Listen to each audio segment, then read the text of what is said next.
ចាំម្នាក់ស្មានថាវីដេអូទាក់ទងជាមួយនឹងបរិមាណបាយដែលយើងគួរតែញ៉ាំតាមអាយុហ្នឹងគឺទទួលបានការចាប់អារម្មណ៍ពីបងប្អូនច្រើនមែនទែនចាអរគុណសម្រាប់ខមមិនរបស់បងប្អូននេះក៏អធិស្ឋានតបខមមិនអត់អស់ចឹងណាចាអញ្ចឹងចង់និយាយប្រវត្តិវិញថាខ្ញុំមិនមែនជាអ្នកជំនាញផ្នែករបបអាហារផ្នែកសុខភាពអីគឺអត់ទេខ្ញុំគឺជាមនុស្សម្នាក់ដែលមានបញ្ហាសុខភាពអាយុអត់ទាន់40ទេចាប់ផ្ដើមមានអាការៈវិលចាចេះវិលតាំងពីឆ្នាំ2023ហើយអាយុអត់ទាន់40ទេអញ្ចឹងសម្រាប់អ្នកដែលគាត់ធ្លាប់មានអាការៈវិលគឺអាចនឹងយល់អារម្មណ៍ហើយចាគឺវិលខ្ញាល់បើកភ្នែករួចទេហើយពេលដែលអង្គុយព្យាយាមអង្គុយគឺវាទាញយើងផ្នែកក្រោយហើយខ្ញុំវិលដល់ថ្នាក់ក្អួតចាណាគឺមានអារម្មណ៍ថាអុយអាយុអត់ទាន់40ទេក៏ខ្សោយសម្បើមហ្នឹងអញ្ចឹងក៏ចាប់ផ្ដើមងាកមក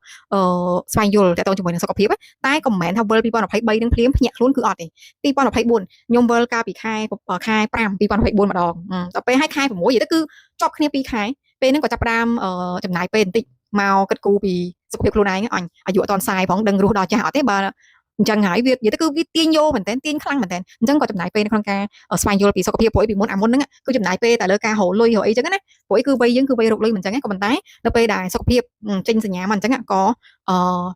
សុំពេលបន្តិចមកសិក្សាពីបញ្ហាសុខភាពក៏ធ្វើឲ្យខ្ញុំគឺស្វែងយល់ហើយក៏មិនមែនថាទៅដឹងអីច្រើនគឺអត់ទេគឺដឹងបានខ្លះក៏ឃើញកន្លែងណាល្អក៏យកមកចែកម្លែកបន្តទៀតតទៅជាមួយបរិមាណបាយអីចឹងទៅតែតទៅជាមួយនឹងបាយខ្ញុំចាប់ផ្ដើម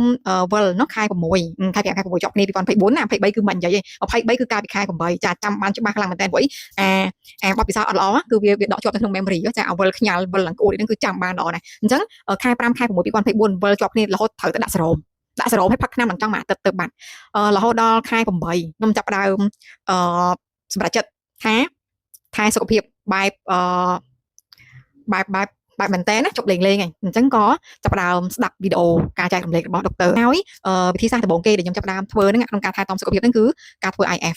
ពជាពេលនៅក្នុងការញ៉ាំអាហារហើយខ្ញុំធ្វើរាល់ថ្ងៃនេះគឺ20/4ហើយខ្ញុំអត់ញ៉ាំបាយទេតាំងពីខែ8រហូតមកដល់ឥឡូវខែ5 6 7 8បានថា9ខែគឺខ្ញុំញ៉ាំបាយទេតែខ្ញុំញ៉ាំអីផ្សេងជំនួសបាយប្រូតេអ៊ីនចាជាប្រភេទអាហារដែលខ្ញុំបានរៀបរាប់វីដេអូមុនហ្នឹងណាមានជាប្រភេទត្រីសាច់ជ្រូកសាច់មាន់សាច់ទាសាច់គោពងមាន់ពងទាផ្សិតនិយាយទៅគឺផ្សិតក្នុងទូទឹកកកខ្ញុំគឺមានរាល់ថ្ងៃខ្ញុំចូលចិត្តញ៉ាំណាហើយវាគឺជាប្រូតេអ៊ីនល្អចាហើយពងមាន់ពងទានេះគឺប្រចាំពេញទូទឹកកកហើយ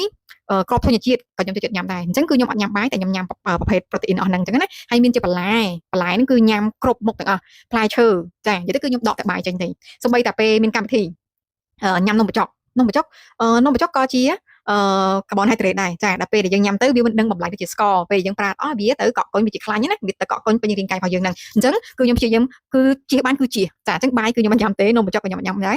គុយទាវក៏អត់ញ៉ាំដែរនិយាយទៅគឺស្អីក៏ដែលធ្វើពីម្សៅគឺខ្ញុំព្យាយាមអត់ញ៉ាំហើយ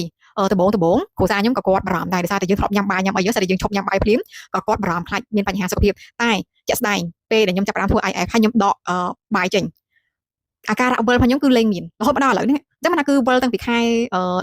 6 2024រហូតមកដល់ឥឡូវនេះសុខភាពរបស់ខ្ញុំគឺអត់មានបញ្ហាអីទាំងអស់ខ្ញុំអត់មានអាការៈវិលទៀតទេទាំងដែរកាលពី2023ខែ8វិលចាប់ផ្ដើមវិលដំបូងគេគឺចុងខែ8ចាំបានច្បាស់ណាស់ចាហើយខែ5 2024អត់តបានមួយឆ្នាំទេបងប្អូនបានតែ9ខែខ្ញុំវិលម្សាទៀត2024ណាហើយ20ខែ5ហ្នឹង2024ហ្នឹងវិលហើយដាក់សេរ៉ូមតែរៀងធូរទេចូលខែ6វិលម្សាទៀតតែតាំងពីខ្ញុំធ្វើ IF មករហូតមកដល់ឥឡូវនេះ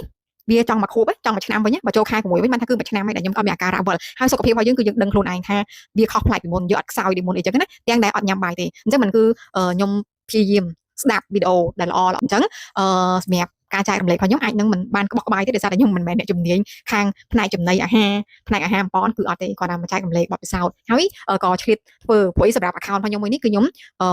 ធ្វើវីដេអូតាក់ទងជាមួយនឹងផែនការនៅក្នុងការចូលនិវត្តន៍ហើយសម្រាប់ការថែទាំសុខភាពគឺជាផ្នែកមួយនៃការចូលនិវត្តន៍បងប្អូនអាចចូលមើលវីដេអូរបស់ខ្ញុំដែលខ្ញុំផុសពីដំបូងបានគឺខ្ញុំបានធ្វើការរៀបចំផែនការក្នុងការចូលនិវត្តន៍ហើយការចូលនិវត្តន៍ហ្នឹងគឺជាការចូលនិវត្តន៍បែបមានគុណភាពអញ្ចឹងចង់ចូលនិវត្តន៍ដោយមានគុណភាពលុះត្រាតែយើងមានពេលមានលុយហើយមានសុខភាពល្អចាណាបើសិនក្នុងករណីមានពេលមានលុយតែអត់មានសុខភាពល្អទេគឺជីវិតរបស់យើងចូលនិវត្តន៍គឺអត់មានន័យទេចាណាអញ្ចឹងអានេះគឺជាដំណើរដើមតងតេតងជាមួយនឹងថៃមិនងាកមកចាប់អារម្មណ៍បញ្ហារឿងសុខភាពអីចឹងណាចាអញ្ចឹងមានពាក្យពេចន៍ណាដែលថាមិនសមរម្យទេក៏ខន្តីអភ័យទោសផងចាអរគុណច្រើនបងប្អូនដែលបានស្ដាប់វីដេអូនេះតាំងពីដើមរហូតដល់ចប់